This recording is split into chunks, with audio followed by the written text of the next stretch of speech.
MV. Govindan മാസ്റ്ററെ മുഖ്യമന്ത്രി പിണറായി വിജയൻ ശാസിച്ചു, വിമർശിച്ചു, മൂലക്കിരുത്തി എന്നൊക്കെ പറയാൻ എന്തൊരു ആർജവമായിരുന്നു നമ്മുടെ വലത് പക്ഷ മാധ്യമങ്ങൾക്ക്. അല്ലെങ്കിലും ഇടതുമുന്നണിയെയും ഇടത് പക്ഷത്തെയും താറടിക്കാൻ മാധ്യമങ്ങൾക്ക് പ്രത്യേക ഒരു ത്രില്ലാണ്, അതൊരു രസമാണ്. എന്നാൽ വാസ്തവം അങ്ങനെയല്ല എന്ന് തിരിച്ചറിയുമ്പോൾ ആ വാർത്ത കൊടുക്കാതിരിക്കുന്നതും വലിയ ഹരമായി എടുക്കാറുണ്ട്. സംഭവിച്ചത് എന്താണ്?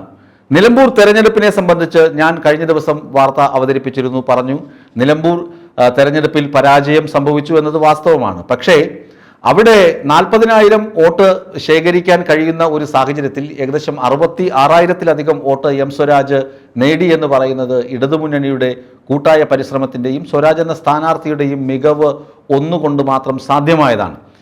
പിന്നെ ആര്യാടൻ ഷൗക്കത്ത് വിജയിച്ചു എന്ന് പറയുന്നത് PV അൻവറിൻ്റെ ഇഫക്റ്റ് ആണെന്ന് പറയാതെ പറഞ്ഞു വയ്ക്കുന്നുണ്ട് UDF. PV അൻവർ ഇടതുമുന്നണിയിൽ നിന്ന് കൂറുമാറി UDF പാളയത്തിലേക്ക് പോകില്ല എന്നൊക്കെ പറഞ്ഞ് വെച്ചു. PV അൻവർ ഇടതുമുന്നണിയിലെ കുറേ വോട്ടുകൾ പിടിച്ചുകൊണ്ടുപോയി. ആ വോട്ടുകൾ PV അൻവറിന് കുറേ ലഭിച്ചു, കുറേ ആര്യാടൻ ഷൗക്കത്തിന് ലഭിച്ചു. അങ്ങനെയൊക്കെ ആര്യാടൻ ഷൗക്കത്ത് വിജയിച്ചു എന്നതും വാസ്തവം തന്നെയാണ്. എന്നാൽ ആര്യാടൻ ഷൗക്കത്തിന് തിളക്കമേറിയ വിജയമാണോ ലഭിച്ചത്? ബെന്നി ബെഹന്നാൻ കഴിഞ്ഞ ദിവസം സൂചിപ്പിച്ചല്ലോ രാഷ്ട്രീയകാര്യ സമിതി യോഗത്തിൽ. വിജയിച്ചു, സംഗതി വിജയമൊക്കെ തന്നെയാണ്, സർക്കാരിനെതിരെയുള്ള വികാരമാണെന്നൊക്കെ അടിക്കാം കോൺഗ്രസ് നേതാക്കൾക്ക്. പക്ഷേ വോട്ട് കുറഞ്ഞു. ഏകദേശം 1000-ഓളം വോട്ടിൻ്റെ കുറവ് UDF സ്ഥാനാർത്ഥിക്ക് സംഭവിച്ചു എന്ന് പറയുമ്പോൾ, അതായത് കഴിഞ്ഞ തെരഞ്ഞെടുപ്പിൽ തോറ്റ സ്ഥാനാർത്ഥിക്ക് കിട്ടിയതിനേക്കാൾ കുറഞ്ഞ വോട്ടാണ് ഇക്കൊല്ലം വിജയിച്ച സ്ഥാനാർത്ഥിക്ക് കിട്ടിയത്. പ്രത്യേകിച്ച് മണ്ഡലത്തിൽ 7700 പുതിയ വോട്ടുകൾ ചേർത്തപ്പോൾ പോലും എന്ന് പറയുമ്പോൾ UDFിൻ്റെ രാഷ്ട്രീയ പാപ്പരത്വം എത്രമാത്രമാണെന്ന് വ്യക്തമാണ്. ഇതാണ് ആരും കാണാതെ പോകുന്നത്. ഈ സംഭവമൊന്നും ആരും കാണില്ല. അവിടെ ഇടതുമുന്നണിക്ക് 40,000 വോട്ടുകളാണ് ശേഖരിക്കാൻ കഴിയുക. അവിടെ ഏകദേശം 26,000 വോട്ട് ഇടതുമുന്നണി കൂടുതൽ പിടിച്ചു. സാങ്കേതികമായ വിജയം ആര്യാടൻ ഷൗക്കത്തിനാണ്, അതിലാർക്കും തർക്കമില്ല. ആര്യാടൻ ഷൗക്കത്ത് MLA ആയി കഴിഞ്ഞ ദിവസം സത്യപ്രതിജ്ഞ ചെയ്യുകയും ചെയ്തു. എന്നാൽ ആര്യാടൻ ഷൗക്കത്തിന് എത്ര വോട്ട് കിട്ടി? കഴിഞ്ഞ തവണ 2021 VV പ്രകാശ് നേടിയതിനേക്കാൾ 1000-ഓളം വോട്ട് കുറച്ചാണ് ലഭിച്ചത്. അപ്പോൾ UDF പറയുന്നത് പോലെ ഈ പൊങ്ങിത്തിളച്ച് മറിയേണ്ട ആവശ്യമുണ്ടോ എന്ന് ചോദിച്ചാൽ UDF ക്യാമ്പിനല്ലേ അസ്വസ്ഥത വരേണ്ടത്? എന്നിട്ട് എന്തിനാണ് LDFനെ വീണ്ടും ഇങ്ങനെ കടന്നാക്രമിക്കുന്നത് എന്ന് ചോദിച്ചു പോകില്ലേ എന്നല്ലേ ചോദിക്കേണ്ടത്?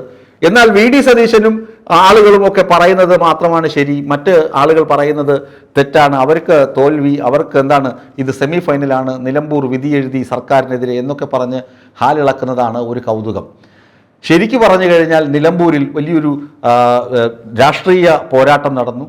സർക്കാരിൻ്റെ വികസന പദ്ധതികൾ 1800 കോടി രൂപയുടെ വികസന പദ്ധതികളാണ് മണ്ഡലത്തിൽ 9 വർഷം കൊണ്ട് നടപ്പിലാക്കിയത്. അത് ഇടതുമുന്നണി സർക്കാരിൻ്റെ പിണറായി ഗവൺമെൻറ്റിൻ്റെ പ്രോജക്റ്റുകളാണ്. അത് നടപ്പിലാക്കിയത് നിർഭാഗ്യവശാൽ ഇടതുമുന്നണിയുടെ MLA ആയിരുന്ന PV അൻവറിലൂടെയാണ് അത് നടപ്പിലാക്കിയത്. ആ ക്രെഡിറ്റ് മുഴുവൻ PV അൻവർ എടുത്തുകൊണ്ടുപോയി. ആ ക്രെഡിറ്റ് PV അൻവറിൻ്റേത് മാത്രമാക്കി മാറ്റി. ആ ക്രെഡിറ്റും അതിൻ്റെ PR വർക്കും കൃത്യമായി PV അൻവർ നിർവഹിച്ചു. അതുകൊണ്ട് വോട്ടുകൾ PV അൻവറിന് കിട്ടി. ആളുകൾ തെറ്റിദ്ധരിച്ചു PV അൻവർ ഒറ്റയ്ക്കിരുന്ന് ഏതോ മരം കുലുക്കി നേടിയതാണ് ഈ വികസന പ്രവർത്തനങ്ങളൊക്കെ എന്നൊരു ധാരണ ആളുകളിൽ പരത്താൻ PV അൻവറിന് കഴിഞ്ഞു. പക്ഷേ അങ്ങനെ ഉള്ള പ്രചരണം, ഒരു കാടടച്ച് വെടിവെക്കുന്ന പ്രചരണമല്ല CPM നടത്തിയത്. CPM അവിടെ രാഷ്ട്രീയമായി കാര്യങ്ങൾ പറഞ്ഞു. അത് ജനങ്ങളിൽ എത്തിക്കുന്നതിൽ ഒരു പരാജയം നേരിട്ടു എന്ന് CPM സംസ്ഥാന സമിതി വിലയിരുത്തുന്നുണ്ട്. ആ വലിയ വിലയിരുത്തൽ തന്നെ മതിയാകും അടുത്ത മണ്ഡലങ്ങളിൽ, അല്ലെങ്കിൽ നിയമസഭാ തെരഞ്ഞെടുപ്പിലേക്ക് പോകുമ്പോഴും തദ്ദേശ സ്വയംഭരണ തെരഞ്ഞെടുപ്പിലേക്ക് പോകുമ്പോഴും CPMന് ജനങ്ങളുടെ ഹൃദയം മനസ്സിലാക്കാനും ജനങ്ങളുടെ ഹൃദയത്തിലേക്ക് ഇറങ്ങിച്ചെന്ന് അവരുടെ ഹൃദയം കീഴടക്കാനും അത്രയും കാര്യം മതിയാകും. പിന്നെ സ്വരാജിന് കടുത്ത വിമർശനം. സ്വരാജ് ഈ ജോയി ഉണ്ടല്ലോ, നമ്മുടെ സിനിമാ താരം ജോയ് മാത്യു, അദ്ദേഹം പറയുന്നത് സ്വരാജ് ഒരു നല്ല പൊതുപ്രവർത്തകനെ അല്ല എന്നൊക്കെ പറഞ്ഞ് അടച്ചാക്ഷേപിച്ചു. സ്വരാജ് കൊണ്ട അടിക്ക് കയ്യും കണക്കുമില്ല. സ്വാശ്രയ സമരമൊക്കെ നടക്കുമ്പോൾ ഞാൻ സൂര്യ TV റിപ്പോർട്ടറാണ്. സ്വരാജിനെയും സ്വരാജിനെയൊക്കെ പോലീസ് തല്ലിച്ചതച്ച് ഇല്ലാതെയാക്കിയിട്ടുണ്ട്. തിരുവനന്തപുരത്ത് എഞ്ചിനീയറിംഗ് കോളേജിൻ്റെ കവാടത്തിൽ വെച്ച് സ്വരാജിനെയൊക്കെ അടിക്കുന്നത് ഞാൻ എൻ്റെ കണ്ണുകൊണ്ട് കണ്ടിട്ടുണ്ട് സമരം ചെയ്യുമ്പോൾ.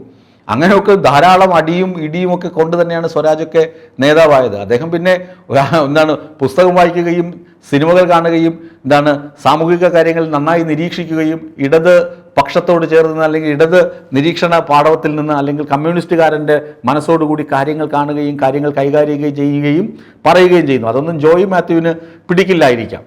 അതുകൊണ്ട് ജോയി മാത്യുവിനെ പോലുള്ള ആളുകളൊക്കെ ഈ സ്വരാജിനെ പോലുള്ള നല്ല യുവ നേതാക്കളെ കുറ്റപ്പെടുത്തും. അതൊക്കെ അസൂയ കൊണ്ട്, കണ്ണുകടി കൊണ്ട്, ഈർഷ്യ കൊണ്ടാണെന്ന് പറഞ്ഞു വയ്ക്കാതെ തരവുമില്ല.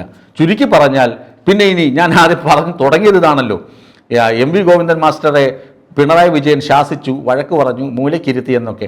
അതിലൊന്നും ഒരു കഴമ്പുമില്ല.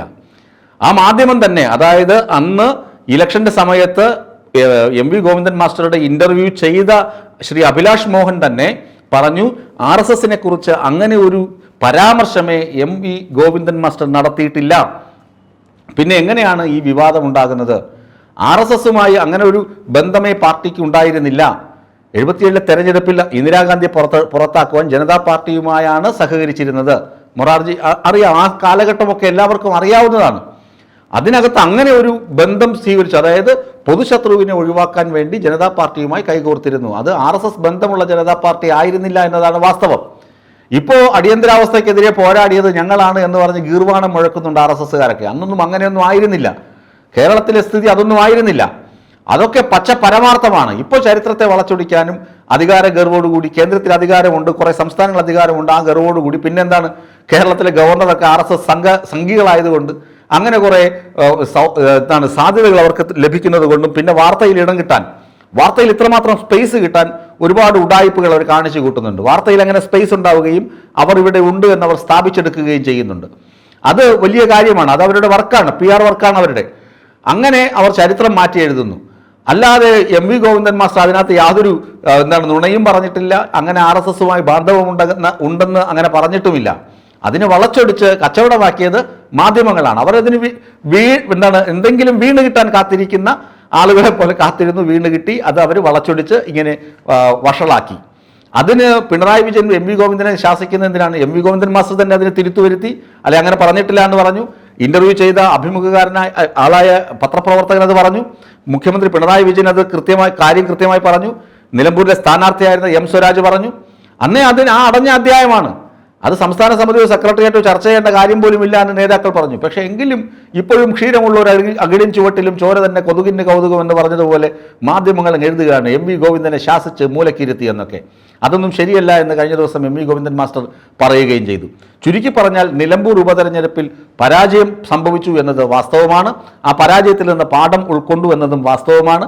പക്ഷേ അവിടെ ഇടതുമുന്നണി 40,000 വോട്ട് ശേഖരിക്കാൻ മാത്രം പാകമായ ഇടതുമുന്നണി 26,000 വോട്ട് അധികം പിടിച്ചു എന്ന് പറയുന്നത് ഒരു നേട്ടം തന്നെയാണ്. ആ നേട്ടം ഇനിയും ആവർത്തിക്കും എന്നതിൽ ഒരു തർക്കവും വേണ്ട ആർക്കും.